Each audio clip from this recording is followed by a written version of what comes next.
एक समय किसी नगर में एक बहुत ही धनवान साहूकार रहता था।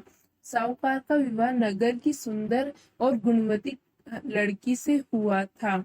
एक बार वो अपनी पत्नी को लेने बुधवार के दिन ससुराल गया और पत्नी के माता पिता से विदा कराने के लिए कहा। माता पिता बोले, बेटा आज बुधवार है, बुधवार को किसी भी शुभ कार्य के लिए यात्रा नहीं करते। लेकिन वह नहीं माना और उसने वह की बातों को न मानने की बात कही।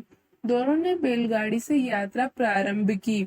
2 कोसों की यात्रा के बाद उसकी गाड़ी का एक पहिया टूट गया। वहां से दोनों ने पैदल ही यात्रा शुरू की। रास्ते में पत्नी को प्यास लगी तो साहूकार उसे एक पेड़ के नीचे बिठाकर जल लेने के लिए चला गया। थोड़ी देर बाद जब वो कहीं से जल लेकर वापस नहीं आया तो वह बुरी तरह हैरान हो उठा, क्योंकि उसकी पत्नी के पास उसकी ही शक्ल सूरत का एक दूसरा व्यक्ति बैठा था। पत्नी भी साहूकार को देखकर हैरान रह गई। वह दोनों ने में कोई अंतर नहीं कर पाई। साहूकार ने उस व्यक्ति से पूछा, तुम कौन हो और मेरी पत्नी के पास क्यों बैठे हो?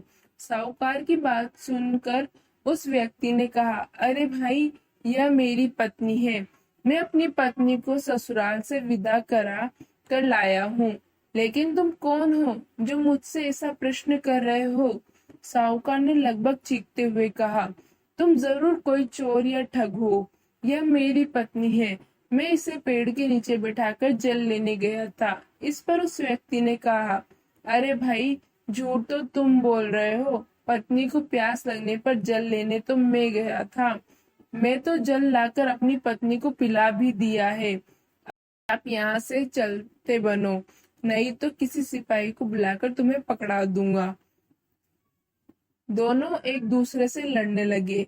उन्हें लड़ते देख बहुत से लोग वहां एकत्रित हो गए। नगर के कुछ सिपाही भी वहां आ गए। सिपाही उन दोनों को पकड़कर राजा के पास ले गए।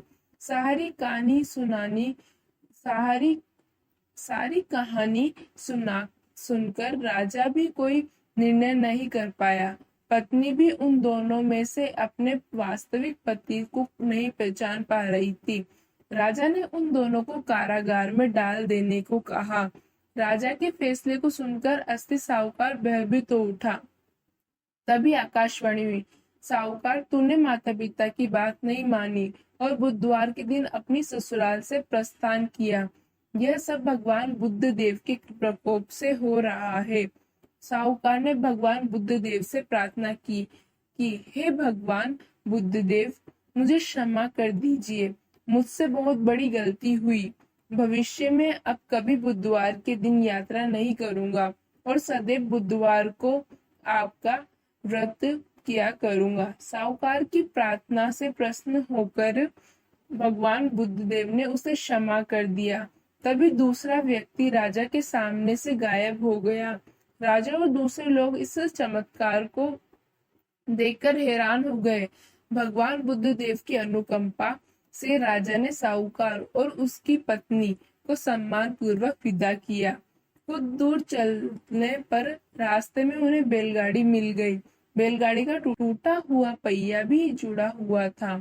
दोनों उसमें बैठकर नगर की ओर चल दिए। साहूकार और उसकी पत्नी दोनों बुधवार का व्रत करते हुए आनंद पूर्वक जीवन यापन करने लगे। भगवान बुद्ध देव की अनुकंपा से उनके घर में धन संपत्ति की वर्षा होने लगी। जल्दी उनके जीवन में खुशियां ही खुशियां भर गई। बुधवार का व्रत करने से स्त्री पुरुष के जीवन में सभी मनोमंगल कामनाएं पूरी होती है। बोलो गणपति गणेश की जय। और व्रत कथा सुनने के लिए प्लीज इस चैनल को सब्सक्राइब कीजिए और लाइक कीजिए।